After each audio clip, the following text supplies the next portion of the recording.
Amigos da TV IBS, boa noite. Estamos iniciando a nossa 12ª aula do curso Trajetória 2, Destino, o Determinismo da Liberdade. Desculpa a nossa demora, mas fomos entrar e tivemos um problema no som. Foi por isso que teve um atraso. Mas na aula de hoje, nós vamos estudar mais um caso. Como os casos anteriores. O primeiro, nós estudamos uma relação de um casal. O segundo, nós mostramos a importância das pequeninas coisas, que vai ser mais um passo do nosso método. Hoje, nós vamos estudar um caso interessante, que é um caso positivo. Como é que se comporta a pessoa? Muitas vezes na vida a gente muitas vezes por ser bom, a pessoa enfrenta um monte de dificuldades que ela não sabe sair. Então, vai ser exatamente sobre isso que nós vamos falar hoje. Nós optamos por esse caso, que é o quarto caso do livro de Ubaldi, o Pensamento, e não pelo terceiro, porque a Luana, nossa companheira da TV IBS, me fez essa pergunta ao final da aula passada.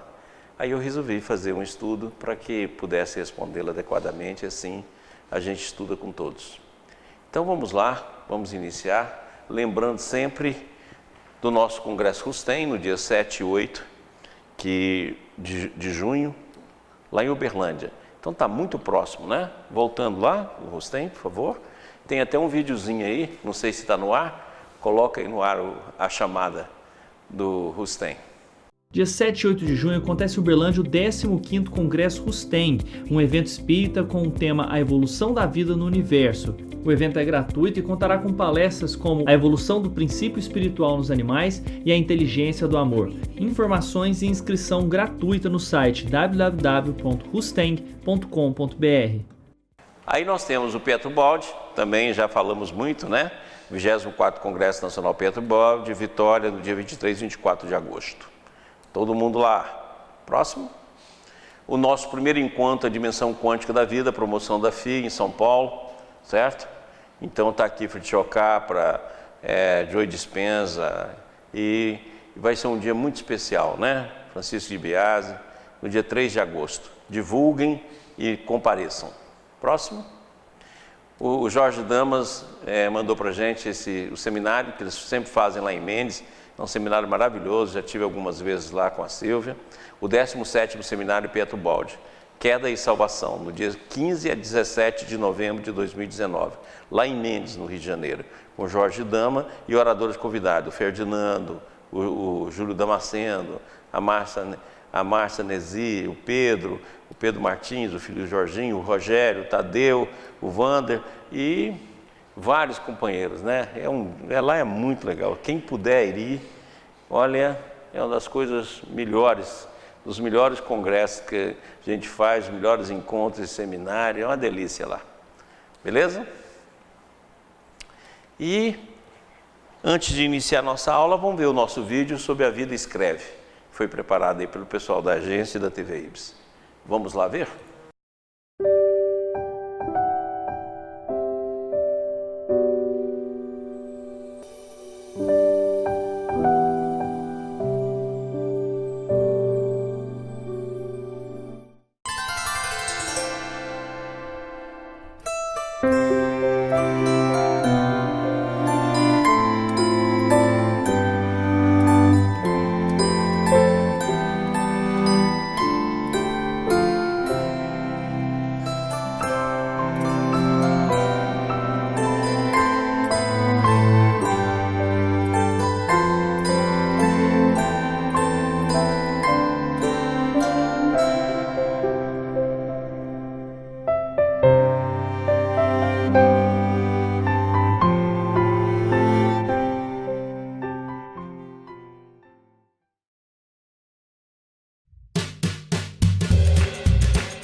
Então vamos lá.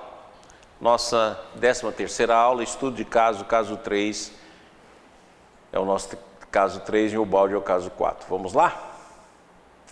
A lei e o destino. Antes da gente iniciar, vamos falar um pouquinho sobre a lei e o destino, para que a gente possa aprender um pouco a respeito, mais um pouquinho a respeito disso. Vamos lá? A fatalidade de um destino no desenvolvimento de uma vida é estabelecida pelo fato de que o indivíduo, seja qual for o problema a ser enfrentado por ele, não sabe ver senão com seus olhos. Isso é muito importante a gente entender. Por quê? Porque muitas vezes a gente quer que o filho da gente, que as pessoas que nos cercam, os nossos amigos, façam aquilo que muitas vezes a gente vê como uma coisa óbvia. Mas não tem como. Ninguém é capaz de ultrapassar a própria mente, a não ser que faça uma abertura para o outro e a compreensão do outro. Mas ele vai ver sempre através da própria mente.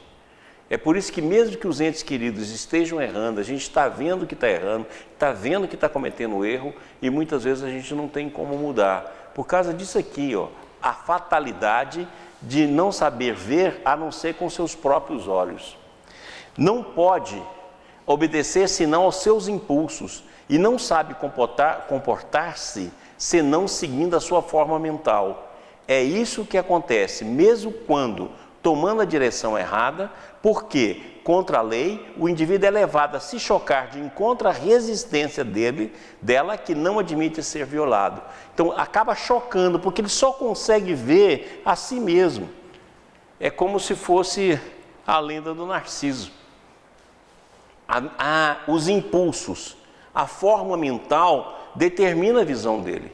Se aquilo que você fala estiver dentro do espectro do que ele consegue ver, aí é factível de ser realizado. Se estiver fora desse espectro, é muito difícil, muito difícil. Mesmo que você fale assim, não, mas eu eduquei meu filho assim desde cedo, mas quando chega na vida adulta, quando ultrapassa os 14 anos, quando termina definitivamente o processo encarnatório, aí ele assume as personalidades que traz e a forma mental que está nele e os impulsos que já estão implantados de vidas passadas. Daí a dificuldade de ver. Quem está de fora, muitas vezes vê com extrema facilidade, mas a pessoa só vê com a própria mente, só enxerga os próprios impulsos e torna o próprio processo que ela já traz de vidas passadas como um processo de fatalismo. Próximo.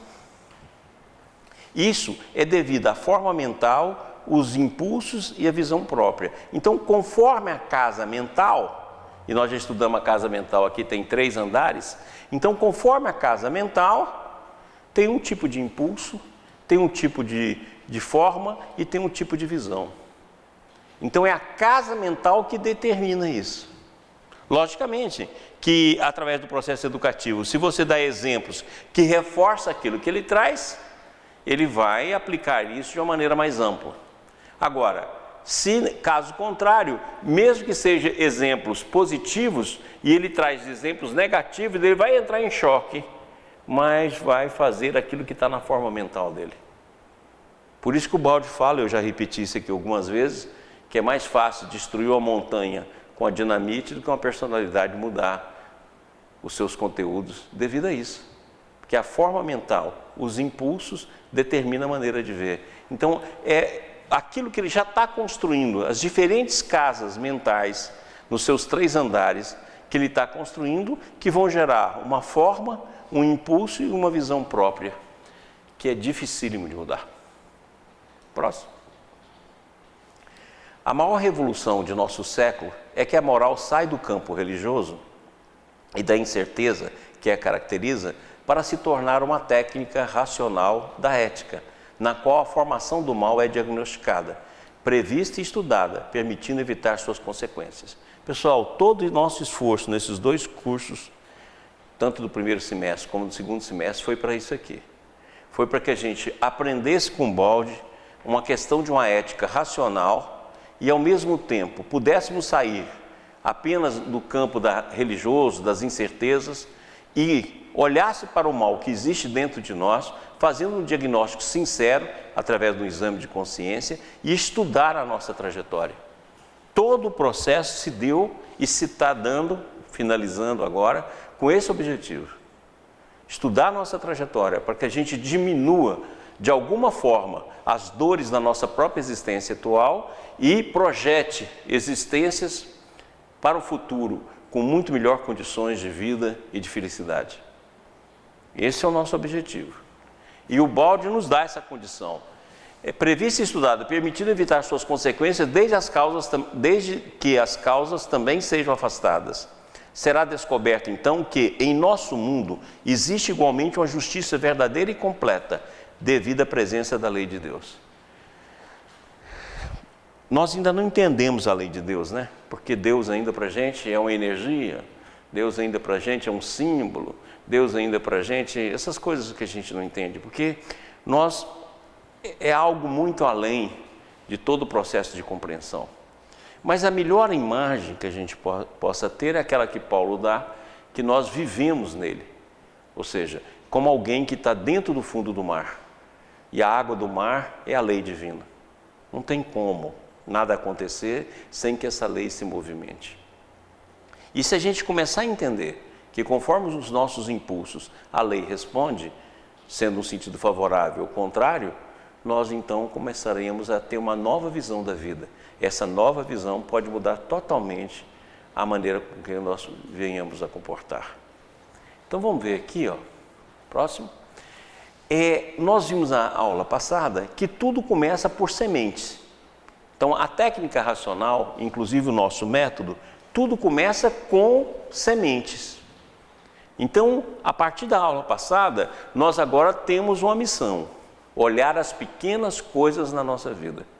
Como a gente semeia as pequenas sementes, porque as pequenas sementes é que vão fazer a confirmação dos nossos impulsos, da nossa forma mental, da nossa visão e tornar fatal, principalmente quando vier os grandes problemas.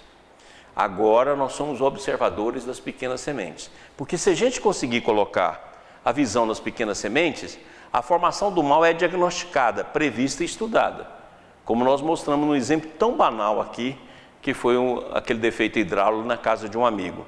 E ao mesmo tempo, permite evitar as suas consequências. Então aqui está um dos grandes elementos do nosso trabalho. Tanto é verdade que agora, vamos lá, o nosso método, que é o estudo, observação, definição de trajetórias e terapias do destino, agora pode ganhar um novo enfoque, que foi esse aqui que nós colocamos. Nós agora colocamos, está errado aqui, né? 12 métodos, certo? 12 primeiros passos. Os 12 primeiros passos, nós mudamos o passo fundamental para ser o passo 1. Porque agora todo mundo já compreende que sem exame de consciência não vai, ok?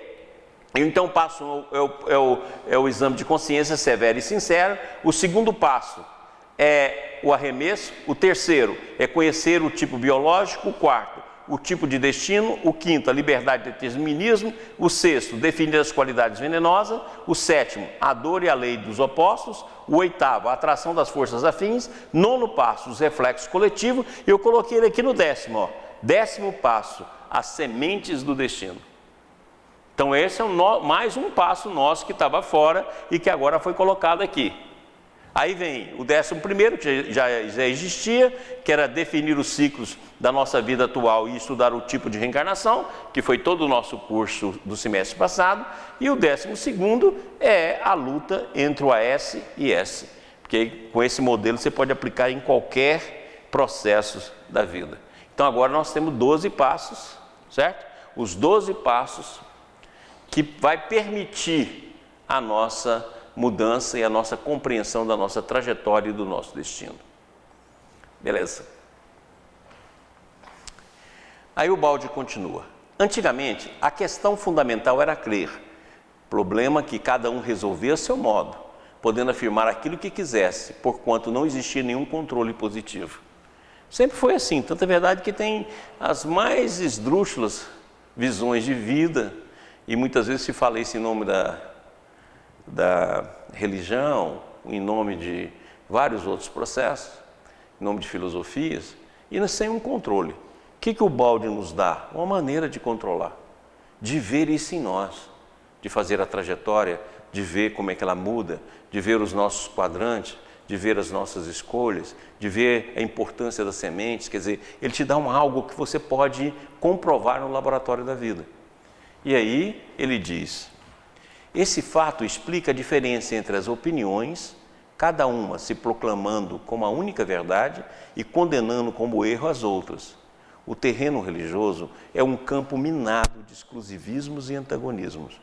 É por isso que a visão da verdade, quanto mais se tornar objetiva, ligando-se à realidade como faz a ciência, tanto mais poderá tornar-se única e igual para todos. Daí a importância de iniciarmos uma nova era da religião. Uma era que casa ciência, filosofia e religião num campo de síntese. E a gente tem de lembrar sempre isso. O cristianismo sempre foi uma síntese. Vamos pegar, por exemplo, a doutrina espírita, sempre foi uma síntese. Nós que nos afastamos e começamos o processo de partidarismo como se houvesse um maior e um menor. Não, é sempre uma síntese. E essa síntese abarca uma visão que a gente pode realmente controlar. Assim como a ciência criou um método que permite um estudo mais aprofundado de determinados fenômenos. Ok? Alcançando-se o conhecimento da lei, sabe-se que há um plano e uma meta, tanto para a vida individual como para o todo. A meta é evoluir. E lembra?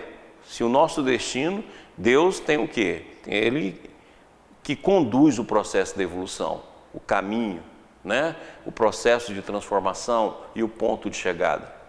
Nós vamos escolher um tipo de personalidade, a trajetória que podemos fazer e podemos gastar o tempo que a gente quiser e fatalmente teremos a consequência de arcar com os erros que a gente possa fazer, ou os acertos dentro dessa trajetória. Mas ele que conduz essa trajetória, tem um fim, tem uma finalidade, que é a volta ao sistema. Então tem um plano e uma meta tanto para a vida individual como para o todo. Sabe-se que é uma ordem, uma salvação e meios para atingi-la. Sabe-se que se pode contar com a lei. Sabe-se tudo isso, não por uma fé que oscila entre na dúvida, oscila sempre na dúvida, mas pela segurança que decorre da análise do problema e do conhecimento da técnica fundamental do fenômeno. Nós já conhecemos um pouco dessa técnica. Temos um método agora para avaliar a nossa vida. Temos um método para avaliar a nossa família. E temos um método também para avaliar a nossa empresa, avaliar todo o processo que nós estamos inseridos. Porque tanto é coletivo como individual. Próximo. Trata-se de uma religião que não se pode mais acusar de ser o ópio dos povos, pois constitui, ao contrário, um despertar da consciência baseada no conhecimento. Não se trata, então, de uma heterodoxia, porque aqui, pelo contrário, procuramos abrir sempre mais os caminhos do Espírito, buscando fazê-lo tornar-se a grande força que nos levará a vencer na vida. Olha, então é um despertar da consciência, é uma mudança de visão. Essa mudança de visão muda a nossa vida, porque vai mudar a nossa forma mental, vai mudar os nossos impulsos, vai mudar a ótica pela qual a gente vê a vida. Próximo. Uma coisa é crer, outra é saber. Olha, eu acho isso importantíssimo. Nós temos de vivenciar aquilo que nós cremos, para que ele se torne saber. Então, toda a luta, principalmente nesses cursos que a gente tem ministrado aqui na TV Ibis, é para torná-los práticos, para a gente entender que a gente pode aplicar na nossa vida e ver os resultados em nós. Para que a gente não apenas creia, mas que a gente realmente possa dizer que sabe. E só sabe quando experimenta. Uma coisa é a dúvida de quem não tem certeza, outra é a segurança de quem já está convencido porque observou e compreendeu. Finalmente, uma contabilidade clara com Deus, dotado de uma providência cujo modo de funcionar já se conhece e na qual se pode, logicamente, confiar, permitindo-nos provocar resultados com os quais se pode contar, porque nos pertencem por direito segundo a justiça da lei. Lembra, nós podemos levar e conquistar resultados positivos na nossa vida. Porque a gente pode sair das incertezas, sair apenas do processo da crença, ver isso na nossa vida, calcular e mudar a nossa trajetória. Ora, se a gente faz isso, nós podemos ter vários pontos positivos na nossa existência, não só nessa, como nas próximas. Porque você está mudando os impulsos, você está mudando a forma mental, você está mudando a visão, consequentemente está criando a fatalidade do bem. Então isso é muito sério, nós temos que colocar essas coisas de uma maneira bem prática e aplicar realmente na nossa vida, não só teoria. Não quero que ninguém assista e esteja contato com o curso apenas para poder ficar sabendo de alguma coisinha diferente. Não, é para pegar e aplicar na sua vida e levar a sério, porque se você levar a sério, você muda a sua existência. Próximo. Aqui, ó, essa imagem eu gosto dela porque mostra a gente dentro, né? Mostra que o surfista dentro da onda. É assim que estamos dentro da onda divina. É assim que nós estamos dentro da lei. Aqui está a parede da lei, ó, paredes de água. Assim a mesma coisa é a lei. Nós estamos dentro dela, nós estamos surfando a vida dentro dela. Como dissemos, foi modificada não a realidade dos fatos, o qual sempre é a mesma, mas sim a mente, que a vê e é capaz de compreendê-la. Olha, isso aqui que nós estamos fazendo, modificando a nossa própria mente. Porque vamos ser capazes de observar e de compreender. A lei sempre funcionou como agora. Ora, imagina, nós estamos aqui em 2019.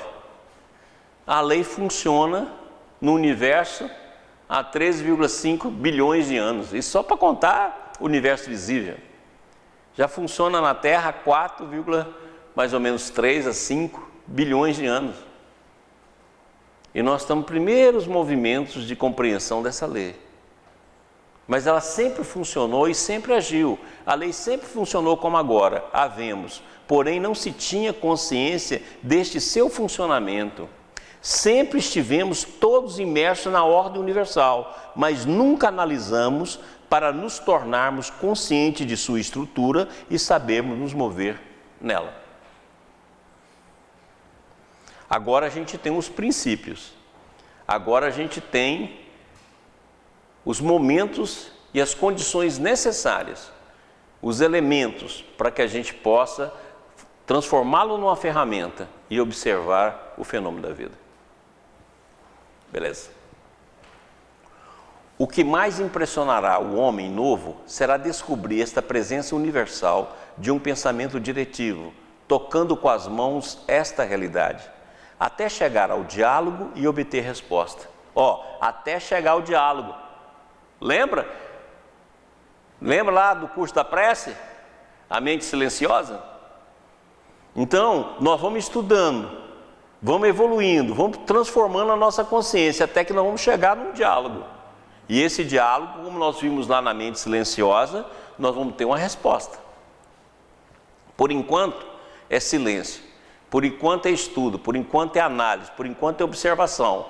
Mas se houver aplicação, mais cedo ou mais tarde a gente chega aqui, chega no diálogo e onde obtemos respostas.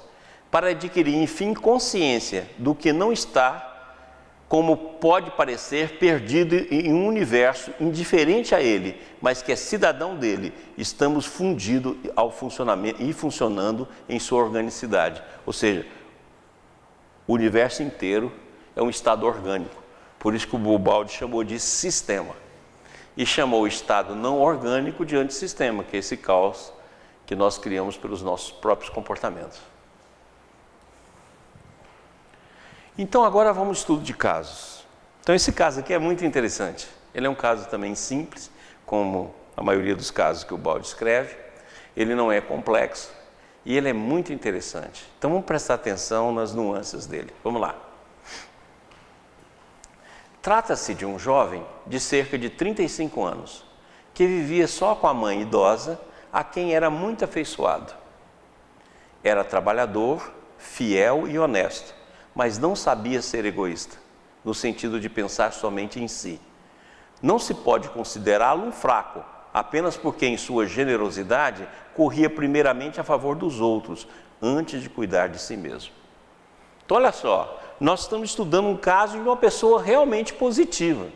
Um rapaz de 35 anos que cuida da mãe e é muito ligado à mãe.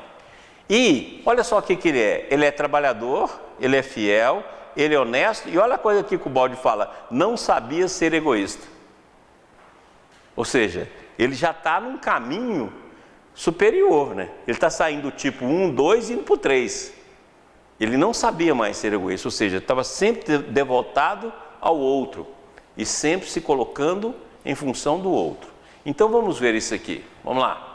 Então nós temos um jovem de 35 anos com ações positivas e realmente positivas, que o Baldi resumiu, era trabalhador, era fiel, era honesta e não sabia ser egoísta. Ou seja, ele era um tipo 1, 2, 3, ou seja, 123, com 3 predominando. E não se pode considerar um fraco, ou seja, ele não era um bonzinho, mas ele era generoso. Então nós estamos diante de um destino 123, com o domínio do 3, de ações positivas, expressadas como trabalhador, fiel e honesto e não egoísta. Não pode ser considerado fraco, porque ele tinha como base a generosidade. Então um elemento extremamente positivo. Mas imagina se um elemento desse no mundo nosso. Que as pessoas querem que o outro seja bom, para poder explorar. Ele que tem de ser bom, não sou eu não. A maioria vai explorar. Então vamos ver como é que ele aconteceu com ele. Como resultado disso, qualquer um que se avinciasse dele, aproveitava-se de sua bondade, utilizando-a em vantagem própria. Olha aí, os malandros da vida, né? Os astutos. Vamos lá de novo? Aproveitava-se de sua bondade, utilizando em sua vontade própria. Ele não fazia mal a ninguém, os outros é que faziam mal a ele. Não fazia vítima, pois a vítima era ele mesmo. Ou seja, os astutos se aproveitavam dele por causa da generosidade. Aí o que aconteceu? Ele está num campo positivo, 1, 2, 3, predomínio do 3, mas no meio, cheio de 12, com predomínio do 2. Então ele é um 123, no meio 12. Vai explorar ele. É raro a gente ver um caso desse, mas a gente vê. Ele vai ser explorado. Se fosse só fraqueza, e se ele fosse só bonzinho, a vida é deixar bater nele. Sem a menor dúvida. A vida é deixar bater nele. Porque ele teria de aprender. Mas não, ele tem essa fraqueza, mas a positividade dele é real. Ele é generoso. Ele não é egoísta. Ele é fiel. Ele é trabalhador. Ora, então a vida tem de preservar um indivíduo desse. Por quê? Porque todos nós vamos caminhar para nos tornarmos um indivíduo assim. Então tem de proteger ele em relação ao meio. Como não dá para matar todo mundo, que seria a solução do tipo 1, vamos ver o que a vida fez. Encontrava-se assim perfeitamente colocado perante a lei, razão pela qual, neste caso, ela devia intervir em sentido benéfico para ele. Olha, ele está cumprindo a lei, ele está na direção da lei, ele está surfando a onda correta da lei, ele está no impulso da lei. Ora, então a lei tem que protegê-lo. Então essa proteção aqui vai ser uma proteção por mérito, não por graça. E ele não precisava da lição de ser massacrado para se tornar forte, porque ele estava exercendo já um campo do 3. Então a vida tinha de protegê-lo. Então vamos ver o que ela faz. Vai lá? Volta lá, por favor, para ver se está correto. Mais um. Aí. Isso nos explica como foi exatamente que se deu o acontecimento. Em sua idade, era necessário que ele tomasse uma decisão. Permanecer naquela condição significava piorar cada vez mais até atingir a velhice sozinho, abandonado e pobre. Se a lei desejava salvá-lo, deveria fazê-lo imediatamente. Ou seja, o processo estava tão grave que daqui a pouco a mãe dele desencarnava, ele continuaria naquelas ações e daqui a pouco ele seria vítima de todo aquele movimento das pessoas que estavam ao lado dele. Então a vida teve de fazer o quê? Vamos lá ver? Os indivíduos do seu ambiente, aproveitando-se de sua bondade, tornavam-se cada vez mais audaciosos e maléficos, em prejuízo dele, que assim encontrava-se continuamente atacado por eles. Havia neste caso, como nos outros também, o setor das forças do mal, mas composto de grãos de poeira de elementos negativos. Cada um per si de pouca importância, mas danosos em seu conjunto. Nessas condições, o caso se tornava cada vez mais grave para o jovem. Então, se a pessoa é bondosa assim, o que vão fazer? Vão jogar trabalho nela, vão jogar dívida nela, vão jogar empréstimo nela, vão jogar trabalho para que ela faça. E ela muitas vezes, pelo movimento de bondade, vai adaptando a situação aqui, outra acolá, outra acolá, outra lá, como pensa que não. Ela está envolvida por uma trama composta de vários elementos, por isso que ele fala que é como se fosse grão de poeiras, quer dizer, não tem um mal só, uma pessoa agindo, como aconteceu no primeiro caso, que era o esposo, né? Não tem uma pessoa agindo, como é o segundo caso, que é o amigo que não vai lá consertar o problema hidráulico.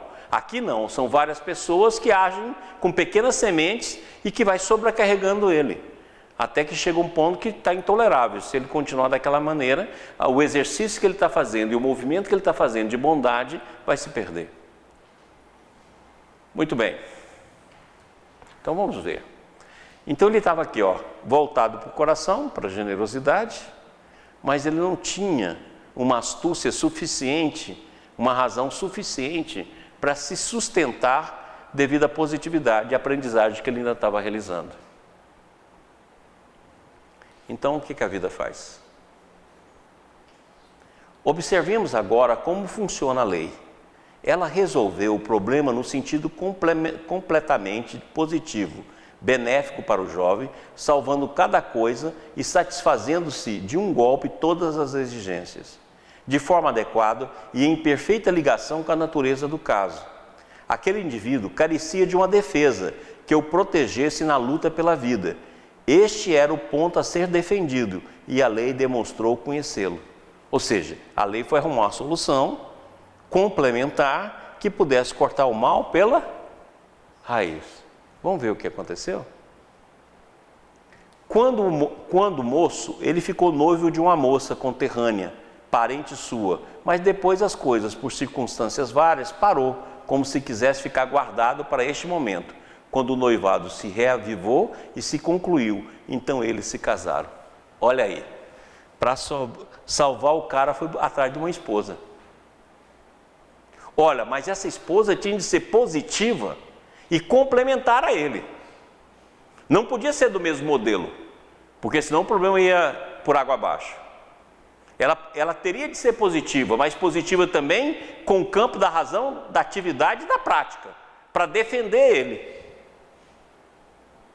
Isso a gente viu acontecer, por exemplo, na vida do Chico. O Chico era assim, todo bom, todo generoso, todo legal. O que aconteceu? A vida foi lá e colocou um sobrinho dele para defender ele lá. E protegê-lo dos avanços de todos que tentavam fazer alguma coisa. Proteção da vida. O Balde teve uma filha que o defendia o tempo todo. Ou seja, a vida casou o processo dentro da complementabilidade, para que aquele indivíduo pudesse continuar exercendo a sua ação, mas agora com o controle de alguém que pudesse auxiliá-la. Foi lá, chamou a esposa no momento correto para salvá-lo. Uma ação rápida que cortou o mal pela raiz. Por quê? Olha só que bacana que ele fala aqui, Ela parecia feita sob medida para cumprir a tarefa para a qual a lei a chamava. Inteligente, trabalhadora e honesta. Olha, ele era fiel, trabalhador e bondoso. E ela é inteligente, trabalhadora e honesta, de temperamento prático e bastante ativa. Ativa e prática. Ah, meu amiguinho. E o que ela vai fazer? Juntando-se no sentido do bem as qualidades dele, enquanto as completava nos seus pontos fracos. Viu como é que devia ser um casal? Um completar o outro, e não um imitar o outro, querer ser o outro, ou tirar aquilo que um tem de valor em detrimento do outro. É complementar.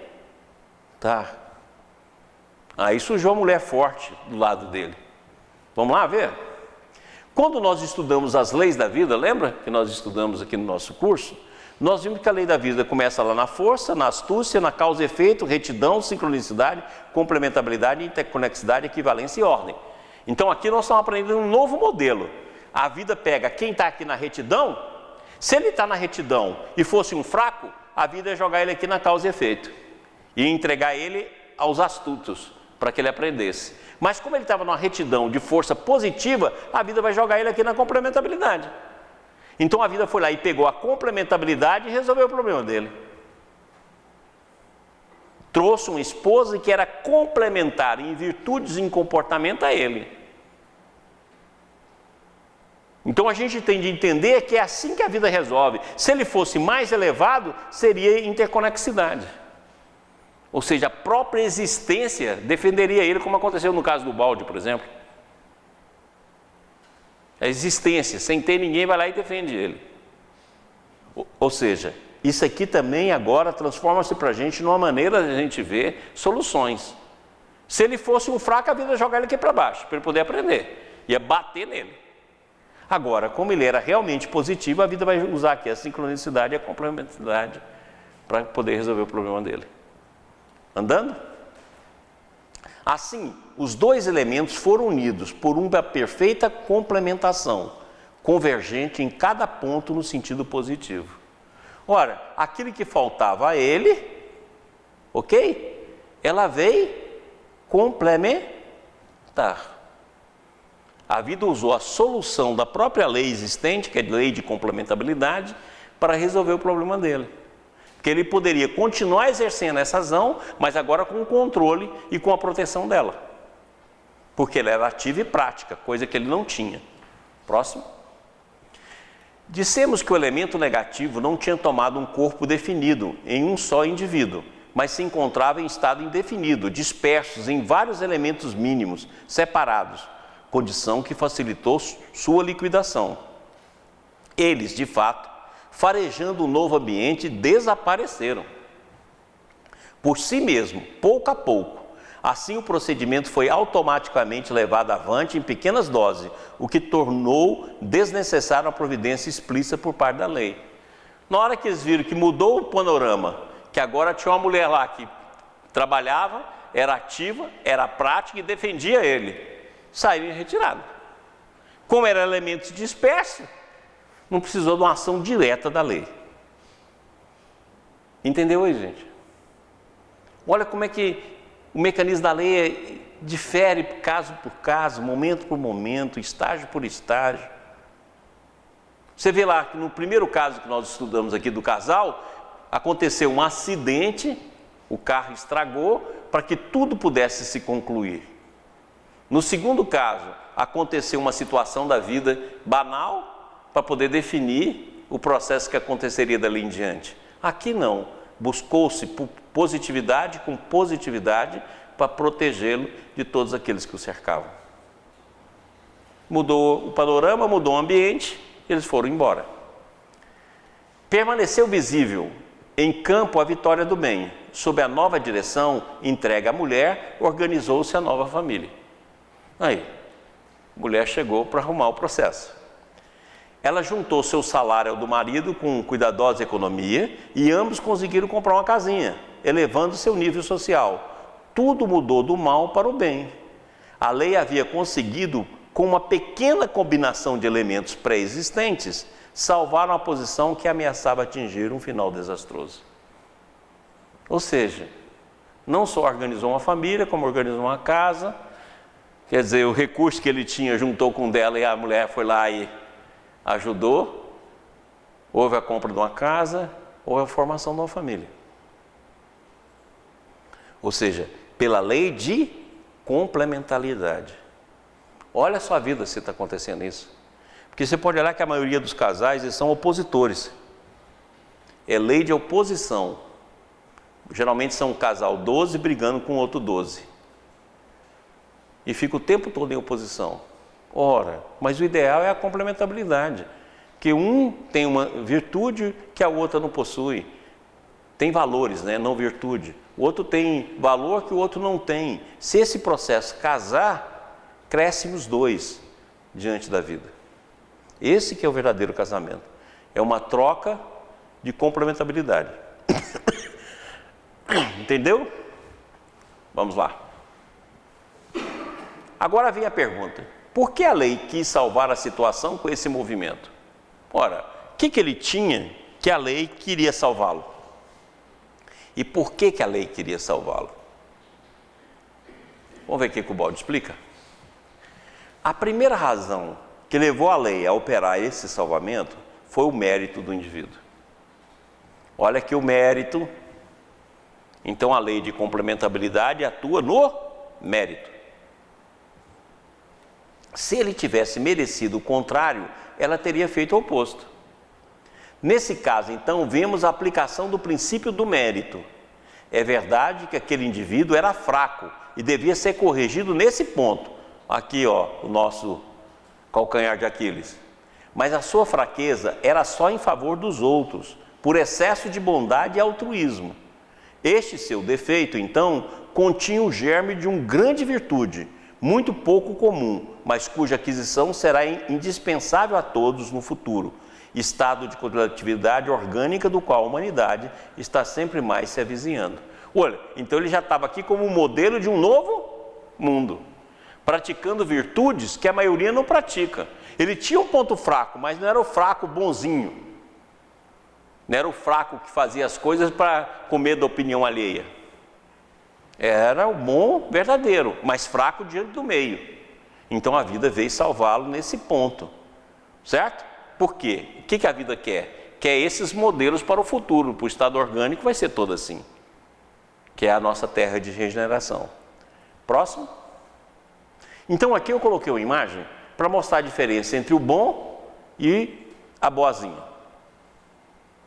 O bom é aquele que faz da bondade uma força ativa e que realmente atua no bem. Ele ainda tinha fraqueza, porque ele não sabia fazer essa bondade com uma força ativa complementando coração e razão. Por isso que ela veio salvá-lo, para ele poder atingir esse estado. E a boazinha é essa aqui, ó. Guarda essa imagem aqui. Tem até um livro que eu gosto muito de passar pelos pacientes que chama Síndrome da Boazinha. A boazinha é aquela que pega um monte de coisa, massacra a própria existência para poder conquistar os outros e para que os outros saibam que ela é boa e não consegue falar não para as pessoas. Esse aqui não, é um estado de desenvolvimento íntimo. E esse aqui é um agradar constante ao outro. E se frustra o tempo todo, que o outro só vai usar ela. Então aquela que leva 200 trabalhos para casa, aquela que carrega o mundo dos outros, aquela que os outros explora. Aí a vida faz o quê? Para essa aqui, deixa ela ir lá para causa e efeito e deixa ir para os exploradores, a fim de que ela aprender a dizer não. Agora esse aqui, a vida salva. Entendeu a diferença? Entre o bom e o bonzinho? Essa é a diferença. Guarde essa imagem aqui, que ela nos ajuda a nos referenciar. Então, se este era seu defeito, ele já lhe havia sofrido bastante as consequências. A vida deixou ele um tempo apanhando. Ele já tinha sofrido as consequências. Mas nesse caso, mais do que um defeito a ser eliminado, tratava-se de uma virtude a ser desenvolvida. Foi assim que a lei, em vez de reprimi-la, ajudou-a, procedendo ao salvamento do jovem. Ela fez todos os seus cálculos na avaliação das forças que se moviam no fenômeno. E se funcionou de maneira que o fez, isso significa que, neste caso, existiam impulsos positivos dados por valores com este sinal que impunham a intervenção nesse sentido. Ou seja, ele era realmente positivo, sofreu um bom tempo, Mas a lei fala, não, esse indivíduo merece continuar o processo de desenvolvimento, porque é isso que a lei quer para o futuro. Aí foi lá, salvou ele dentro de uma ação complementar. Próximo. Aqui nós estamos mostrando aquilo que o Balde fala, que nós somos como peixes, né? E aqui eu estou mostrando os peixes andando contra a correnteza, que é muitas vezes o que nós fazemos, andamos com uma correnteza, e essa correnteza, esse esforço de ir contra a correnteza da lei, a gente traduz isso como dor. E o Balde fala, nesse ponto vemos que na lei a presença de outro princípio aplicado por ela em sua economia, o princípio de retidão e justiça, pelo qual são protegidos e ajudados os valores que devem ser respeitados para produzir o seu maior rendimento. Então está aqui, ó, o princípio de retidão e justiça. Se houver o princípio de retidão e justiça, a lei vai agir. Então, quando a gente fizer lá o levantamento das nossas sementes, nós devemos olhar para as sementes se elas são de retidão e justiça. Porque se for de retidão e justiça, a vida vai trazer a sincronicidade e vai trazer a complementabilidade para a nossa vida. Se não for, vai trazer causa e efeito. E se a gente tiver nos andar de baixo, pior ainda, porque aí é causa e efeito no momento que bater no muro da lei. O elemento bom é um valor positivo feito para frutificar e não para ser desperdiçado. E a lei, por coerência, não pode deixar de aplicar esse seu princípio. Ela não pode contradizer a si mesma. E é por isso que quando contém uma norma, é a primeira a lhe ficar sujeita. Se assim não fosse, ela não representaria um princípio de ordem, mas sim de desordem, que em vez de manter tudo organizado dentro de uma disciplina, terminaria por desintegrá-la no caos. Então a gente muitas vezes fala que Deus é todo poder, né? E a gente tem que lembrar que Deus é toda humildade absoluta. Que o primeiro a respeitar todas as leis emanadas do campo de sua manifestação é Ele mesmo. Então isso é importantíssimo a gente entender. Porque a gente só entende o poder como arbítrio. E a gente está aprendendo o poder como submissão, né? O poder como humildade. Muito bem. A lei é a primeira serva dos princípios sobre os quais se baseia. Ela é a primeira a pô-los em ação, porque não pratica de modo diferente aquilo que prega. É justamente pelo fato de ser lei que ela se sente autorizada a exigir a observância dos outros. Porquanto, primeiramente, a exige de si mesma. Cai assim completamente o conceito humano de autoridade, usado em vantagem de quem comanda para impor-se nas próprios dependentes, sendo substituído por outro método, no qual comandar é fazer primeiro o que se exige dos outros. Este é o novo conceito de autoridade que a lei nos ensina. Então vamos repetir isso aqui? Olha aqui. Usado em vantagem de quem comanda para impor-se aos próprios dependentes, sendo substituído por outro método, no qual comandar é fazer primeiro o que se exige dos outros. Este é o nosso conceito de autoridade que a lei, o novo conceito de autoridade que a lei nos ensina. Então, por isso que é ordem, porque a manifestação divina, que é a lei, é também aquilo que o próprio Deus está submetido. Por isso, se Ele é o poder supremo, Ele é também a humildade suprema. Por isso que o Balde fala que Deus é centro, não para tomar, mas para dar. Não para exigir, mas para amar. Muito bem. E por último ele fala, essa realidade é dirigida pelo pensamento divino, que organiza o funcionamento dela em cada tempo e lugar.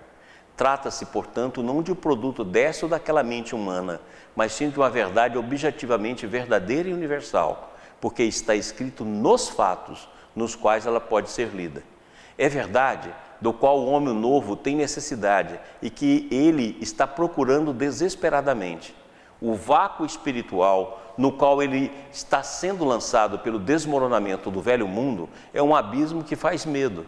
Todavia, é necessário ir em frente porque se torna cada vez mais inaceitável o fato de ter que viver com a psicologia adotada no passado. Não é mais uma psicologia só de base de crença e de dogma. É um processo, acima de tudo, racional, e um processo que a gente pode usar um método para comprovar um novo tipo de ética aplicado no laboratório da vida. Amigos da TV Ibis, boa noite. Boa noite, Maurício. Boa noite a todo mundo que nos assiste, a equipe técnica. Temos algumas participações aqui. A primeira pergunta é do Paulo Moraes, lá de São Leopoldo, Rio Grande do Sul. Na verdade, ele faz duas perguntas. A primeira é a seguinte: alguém está programado na sua encarnação para ficar paraplégico em um acidente. Andando de carro, este capota e o destino se materializa.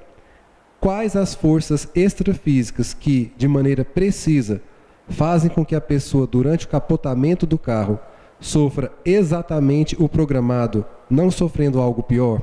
Será a mão de algum espírito ou alguma outra força?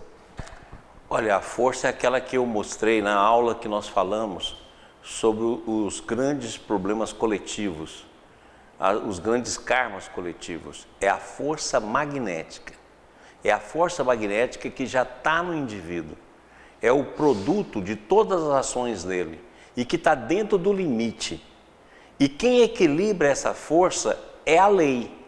Logicamente que a lei vai ter executores, auxiliares, que são os espíritos. Mas não é a ausência ou a presença do espírito que vai levar aquele problema. Não, os espíritos apenas circundam, apoiam a ação da lei. Para você ter um entendimento, é como o nascimento. Na hora que o neném vai nascer, o médico vai fazer o quê? A própria força da natureza vai fazê-lo nascer. O médico vai cuidar apenas dos movimentos que precisam ser feitos para auxiliar o processo do nascimento. O médico é a parteira, que nós ainda temos muitos partos de parteira no Brasil.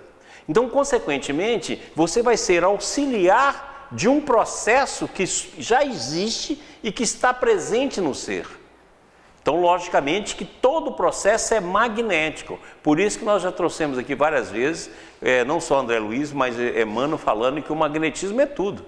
Ou seja, o magnetismo é a força que rege todos esses processos e faz com que todos esses processos possam ser unificados. Logicamente que sempre vai ter a presença dos bons espíritos, ou mesmo de esse ou daquele espírito obsessor, mas a ação é sempre dentro do campo da lei e sempre um princípio magnético. Beleza. A segunda pergunta dele na verdade, ele faz 3 perguntas dentro de uma só, desenvolvendo um raciocínio. Ele diz assim: esforçando-nos para viver o Evangelho e tendo assimilado Pietro Baldi, como devemos agir nestes casos? Aí ele menciona o primeiro caso. Devemos procurar colocar na prisão o assassino de nosso filho ou devemos deixar o fluxo e a matemática da vida corrigir? Você pode escolher os 2 caminhos. Lembra que Jesus nos disse o seguinte: dai a César o que é de César e a Deus o que é de Deus. Você pode procurar perfeitamente a justiça dos homens, dentro dos aspectos que a justiça oferece, para que possa haver as correções, porque isso muitas vezes vai ser até auxiliar para quem errou, porque ele pode já nessa própria vida começar a resgatar o processo que foi gerado, muitas vezes por inconsequência. E você também pode deixar o movimento da vida, mas o que você não pode usar é o movimento da vida, a ação divina como vingança, e o que você não pode usar é a ação da justiça, esperando que a justiça devolva a ele todo o mal que trouxe em relação ao ente querido perdido. Porque aí você vai estar usando uma força de um nível inferior. Você vai estar usando a força do nível 1 ou do nível 2. Não, nós podemos buscar a justiça por um princípio de nível 3, justiça e retidão. Podemos deixar que a lei haja por um princípio de conhecimento da lei. Então você pode fazer as 2 escolhas, as 2 escolhas são legítimas. Agora, o movimento, a intenção, o objetivo é que tem de ser estudado. Não pode ser um objetivo de vingança, tipo 1, e não pode ser um objetivo de astúcia para dar até uma determinada paz de consciência, porque o outro está sofrendo. Não, tem de ser sempre por um princípio de ordem, por um princípio de retidão, por um princípio de justiça.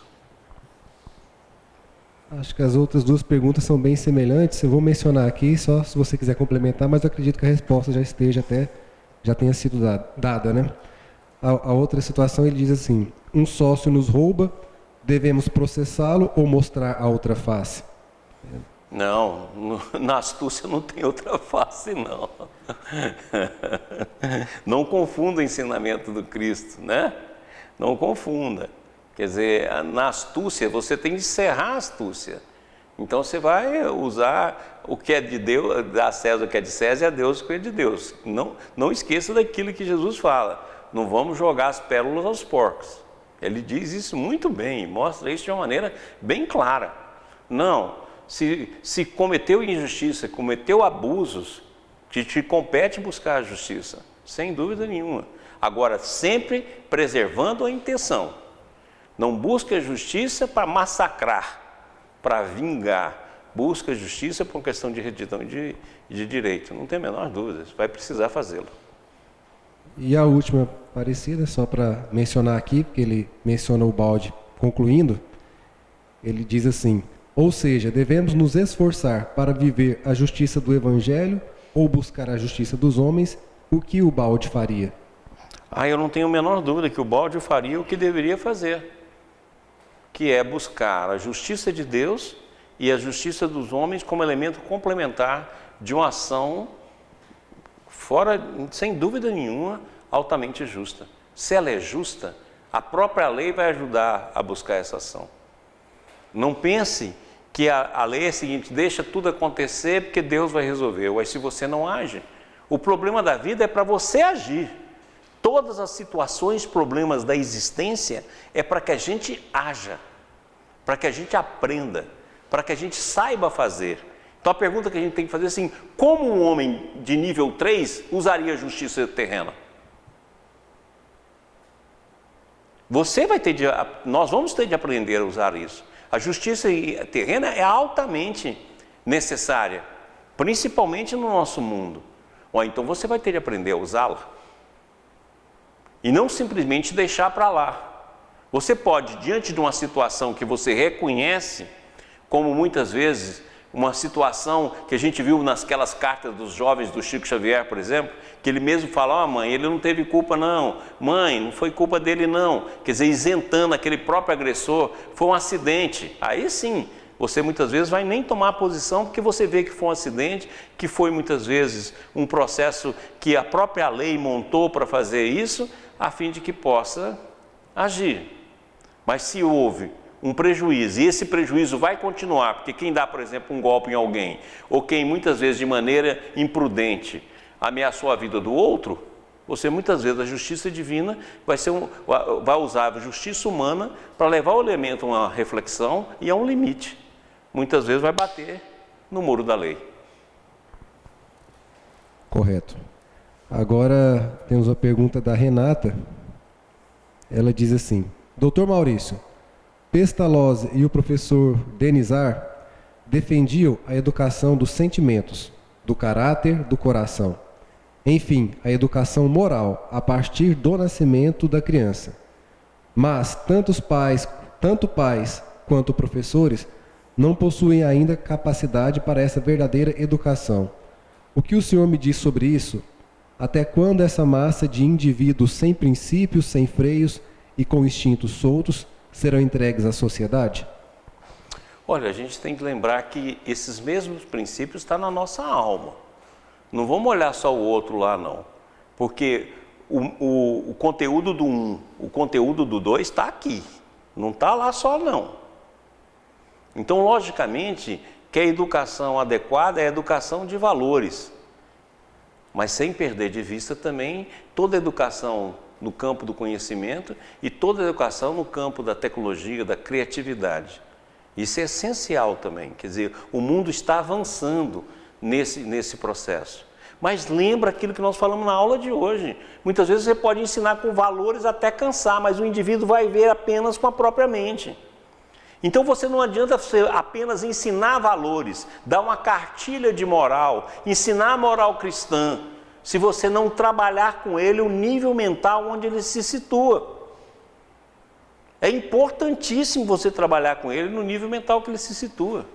Eu lembro bem, a experiência mais rica que eu tive no campo da educação foi a educandário Eurípides Santos em Brasília, no qual ficamos lá quase 20 anos.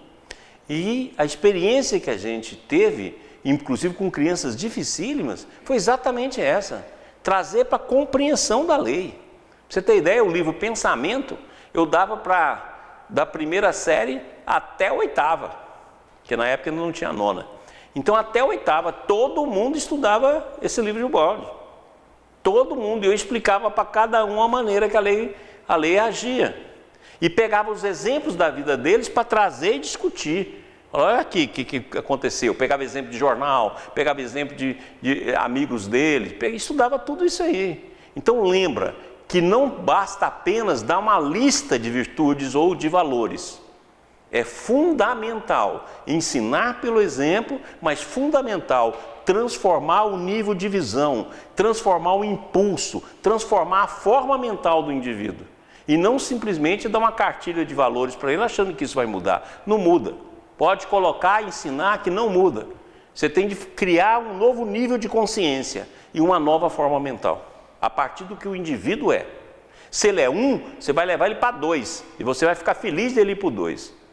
Se ele já é 1 e 2, você vai levar ele para 3. Se ele é 3, você vai fazer ele fugir do 1 e do 2. Mas você vai ter de conhecer cada elemento para poder educá-lo adequadamente.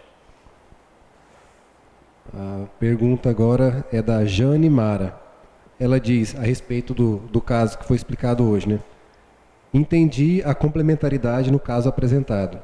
Pergunto, mesmo que não seja o grau de positividade na vida de alguém, poderá existir alguma proteção da lei vindo em sua direção, como aconteceu no caso mostrado do rapaz que era totalmente explorado? Esta proteção é sempre proporcional? Isso. É sempre proporcional ao campo de virtude que ele exerce. Certo? Por quê? Porque ela está proporcional com a ação dentro do campo da lei. É aquilo que o Ubaldi explica. Então vamos supor, por exemplo, que você, isso aí que o rapaz fala, apenas 55%.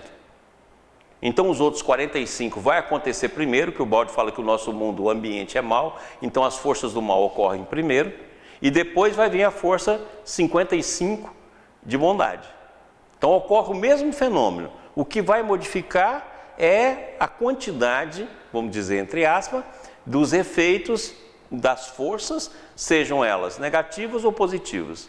As negativas vão agir primeiro, porque o ambiente do mal, do mundo é mal, né? Na terra de expiação e prova predomina o mal. Então vai vir primeiro o mal, depois, logo depois dessa ação, vem o bem. Por isso que sempre vem os acontecimentos, muitas vezes em feixe, como diz Emmanuel, vários problemas difíceis de serem enfrentados, e logo depois a vida manda aquilo que a gente chama de bonança, né? Quer dizer, te manda soluções que muitas vezes faz o processo de movimento da sua existência. A Jane, de novo, ela faz mais uma pergunta aqui. Ela pede para explicar um pouquinho a diferença entre os conceitos de bom e bonzinho, nesse caso aí que foi apresentado na aula de hoje. Então o bom é aquele que age sem orgulho. O boazinho é aquele fraco que não tem força para enfrentar o meio, não tem capacidade de agir, sofre interiormente, tem raiva, tem mágoa, muitas vezes até ódio, fica toda reprimida dentro de si e depois disso continua fazendo, porque ela quer conquistar os outros, ser mencionada como boa e ser reconhecida, porque tem medo da opinião dos outros. Geralmente são pessoas do tipo 12, algumas 12 caminhando para 123, mas que têm extrema dificuldade de trabalhar o não. E Jesus disse, seja o vosso falar sim, sim, não, não. O que procede, o que vai além disso, procede do maligno. Ou seja, ele não falou, seja o seu falar sim, sim. Não, é sim, sim, não, não. E a gente confunde, pessoa boa é a pessoa quietinha, meigazinha, toda prontinha, obedientinha, trabalhadorzinha. Isso é mentirinha. Bondade é uma força ativa no mundo, é uma das forças mais fortes existentes no universo. A bondade é uma força de transformação. Então, quando a gente vê os grandes santos, vira assim: ah, Francisco de Assis era uma delícia. Que delícia! Francisco de Assis é uma força extremamente ativa, tão ativa que faz 800 anos que foi embora, até hoje está agindo. Vai lá ler a vida de São Francisco, você vê a força que ele trazia. Ele não aceitava sair daqueles limites que ele tinha colocado, não só a si mesmo, como a própria ordem. E ele era duro no reconhecimento. Então a gente troca essas visões, sabe por quê? Porque quem é 12 adora explorar quem está no caminho do 3. Ele é bonzinho, então ótimo, vai fazer tudo que eu quero. Não, bondade é força de comando, ativa. É uma fortaleza. Ele muitas vezes é humilde por bondade, mas como força. Aquilo que aconteceu com Jesus, entrega lá a justiça louca do mundo, para quê? Para transformar o mundo por um exemplo. Mas ele mesmo diz: olha, não pensa você que é você que está me condenando, não. As forças da vida que estão permitindo isso. Então lembra que é uma força ativa. A boazinha não, é quem vive preocupada com a opinião alheia, vive falando sim e dentro de si tem um vulcão.